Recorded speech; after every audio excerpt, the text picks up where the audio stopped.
Hello बच्चों, चलिए प्रश्न को पढ़ते हैं और समझते हैं। वह संख्या ज्ञात कीजिए जो 1,10,000 से छोटी परंतु 1,00,000 से बड़ी हो और 8, 15 तथा 21 द्वारा पूर्णतः भाज्य हो।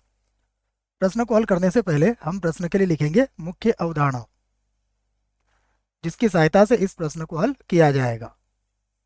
तो मुख्य अवधारणा में हम लघुत्तम समापवर्ती को समझेंगे, क्योंकि प्रश्न में जो पूछा गया है वह उसमें कुछ लघुत्तम समापवर्ती से संबंधित बात ही पूछी गई है।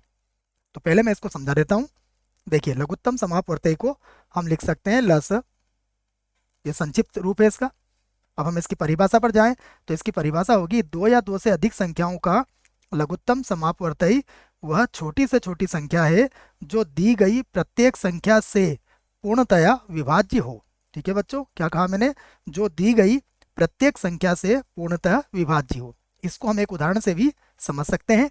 मान लीजिए हमें 4, 6, 8 इसका हमें लघुत्तम समापवर्ती ज्ञात करना है। तो हमें क्या चाहिए? वह छोटी से छोटी संख्या चाहिए जो दी गई इन तीनों संख्याओं से पूर्णतः विभाज्य हो। तो वो संख्या क्या होगी? देखो, 24 होगी, क्योंकि 24 में देखो आप 4 से भी भाग लगा सकते हो, 6 से भी लगा सकते हो, 8 से लगा सकते हो, और 24 से बड़ी संख्या कौन सी आएगी? 48 आएगी, और भी आगे आ सकती है। तो 48 में भी वही बात होगी, जो 4 से, 6 से और 8 से विभाज्य होगी, परंतु 48 नहीं लेके हम क्या लेते हैं? सबसे छोटी संख्या। तो ये हमारा 24 इसका उत्तर होगा। अब प्रश्न की तरफ चलते हैं। तो प्रश्न में हमें क्या करना है? सबसे पहले ऐसी संख्या को खोजना है जो 8, 15 और 21 इन तीनों से क्या हो? पूर्णतः भाज्य हो। उसके बाद फिर हम प्रश्न की आगे की बात पर चर्चा करेंगे। तो आइए, सबसे पहले मैं दी गई इन संख्याओं को लिख लेता हूं। तो हमें जो संख्याएं दी गई हैं, तो दिया है हमें यहाँ पर कुछ पूर्णांक दिए गए हैं, 8, उसके बाद है 15 और उसके बाद दिया है 21। ये तीन पूर्णांक हमें दिए गए हैं। सबसे पहले हम इनका क्या करेंगे? लघुत्तम समापवर्ती ज्ञात करेंगे। तो मैं इन सभी के गुणनखंड कर लेता हूँ। तो सबसे पहले हम 8 के गुणनखंड करेंगे। देखो, यहाँ पर लिख देता हूँ मैं। अगर 8 के गुणनखंड करेंगे तो ये होगा 2 गुणा 2, अर्थात कितना हो जाएगा? ये हो जाएगा 2 की घात 3। उसके बाद 15 के गुणनखंड करेंगे तो ये होगा 3 गुणा 5। उसके बाद 21 के गुणनखंड करेंगे तो ये होगा 3 गुणा 7। तो ये हमने सभी के गुणनखंड कर लिए हैं। अब हम इनका लघुत्तम समापवर्ती लिख लेते हैं। तो यह लिखता हूँ मैं एलसीएम, इसको एलसीएम भी कह सकते हैं आप। एलसीएम किस किस का निकालना है हमें? हमें निकालना है 8, 15, 21 का। तो देखिए क्या आएगा। सबसे पहले बात करते हैं, यहाँ 2 की घात 3 है, तो एक तो 2 की घात 3 आ जाएगा, फिर गुणा 3 और 3 इन दोनों के पास है तो 3 एक बार आ जाएगा। उसके बाद 5 भी एक बार है तो 5 भी आ जाएगा, और उसके बाद 7 भी आ जाएगा। गुणा लिख दिया मैंने 7। अब हल कर लेते हैं इसको। तो ये हो जाएगा, 2 को 3 बार गुणा करेंगे तो 8, 8 का 3 में गुणा करेंगे तो 24, और गुणा में कितना आ जाएगा? 35। अब हम 24 को 35 से गुणा कर लेते हैं तो ये आ जाएगा 540, सॉरी बच्चों, 840।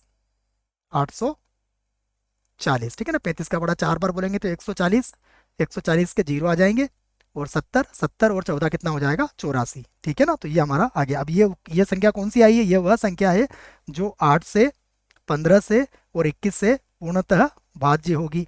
अब हमें संख्या कौन सी चाहिए? हमें चाहिए 1,10,000 से छोटी और 1,00,000 से बड़ी। तो हम क्या करेंगे? ये जो 1,10,000 बड़ी संख्या है, इसको 840 से भाग लगा देंगे। उसके बाद फिर हम शेषफल जो निकलेगा उसके आगे उस पर चर्चा कर लेंगे और समझा भी देंगे। तो मैं क्या करता हूँ? सबसे पहले 1,10,000 को 840 से भाग लगाता हूँ। तो यहाँ पर भाग लगा देते हैं हम।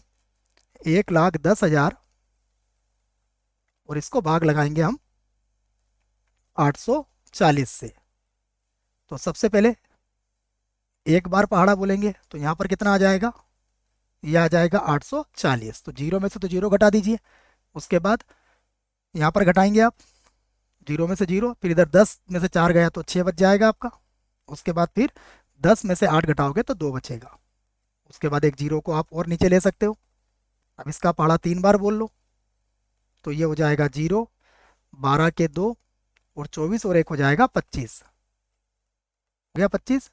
घटा दीजिए, ये हो जाएगा 0, इधर 10 में से 2 गया तो 8 बचेगा, इधर तो कुछ नहीं बचेगा। अब ऊपर से एक जीरो और उतार लीजिए। अब हमें आगे इसको हल नहीं कर सकते हम, क्योंकि 840 बड़ी संख्या आ गई है, तो हमें यहाँ पर आगे इसको भाग देना भी नहीं है, हमें तो शेषफल से मतलब है। तो हमारा शेषफल कितना है, शेषफल, ये हमें शेषफल यहाँ पर मिल चुका है। शेषफल कितना आएगा इसका, 800 आएगा बच्चों। यहाँ पर भाग टूट की जीरो वगैरह लगाना, क्योंकि हमें भागफल से अभी कोई मतलब नहीं है, इसलिए हमने इसको आगे हल नहीं किया है, केवल शेषफल पर ही ध्यान रखें आप। तो अब हम क्या चाहते हैं कि हमें वह संख्या मिले जो 1 लाख से बड़ी हो और 1,10,000 से छोटी हो, और जो हमें संख्या दी गई थी 8, 15 और 21 से पूर्णतः भाज्य हो। तो हम लिख सकते हैं इस बात को कि अब अभिष्ट संख्या, यहाँ पर लिख सकते हैं हम अभिष्ट अभिष्ट संख्या, जो कि प्रश्न में पूछा गया हम उसी का जवाब दे रहे हैं, इसी का अर्थ है अभिष्ट संख्या। अभिष्ट संख्या के लिए हम क्या करेंगे, अभिष्ट संख्या के लिए सबसे पहले 1,10,000, 1,10,000 में से ये जो शेषफल आया है 800, इसको घटा लेंगे, तो ये आ जाएगा 1,09,200। और 1,09,200 क्या है बच्चों, ये 1 लाख से बड़ी भी है और 1,10,000 से छोटी भी है। यही हमारे प्रश्न का उत्तर होगा। आशा करता हूँ आपको इस प्रश्न का उत्तर समझ में आया होगा। धन्यवाद।